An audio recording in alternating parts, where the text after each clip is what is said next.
It was our last dive of the trip, and we really needed to make it count. We needed a big dive where we won and the fish lost. Hat Island was our final dive. We had been there one time before, and we knew it was really a spectacular place. There was a lot of debate and discussion as to whether or not we should go back there. There was, pretty good-sized swells. The waves were definitely moving that day. We weighed everybody's opinions and concerns and decided that it was our last day and we really needed to go for it. So it was back to Hat Island.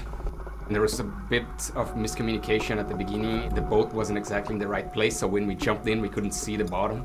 It makes me anxious because when I can't see the bottom, I don't know what I'm gonna find down there. And it might be a bust, it might be just sand.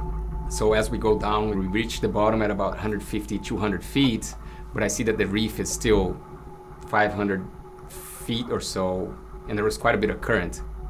Because we had to swim across the sand on our way down, we had greatly extended the amount of decompression that we needed to do.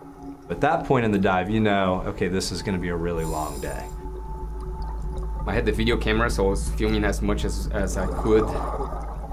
The video camera wasn't very happy at the bottom. All the buttons got sucked in, there was too much pressure for the housing. When we finally reached the reef, it's deeper than we were expecting. It's about 340, 350 feet. There's a lot of nice habitat there. Everybody starts collecting fish.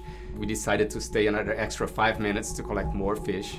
Even though our TTS was already 100 minutes or so, we added another 50 minutes to the TTS because we stayed another 5 minutes at the bottom. We had a really good day and we collected 20 fish between the three of us. I think we collected about 5, 6, 7 fish each on that dive.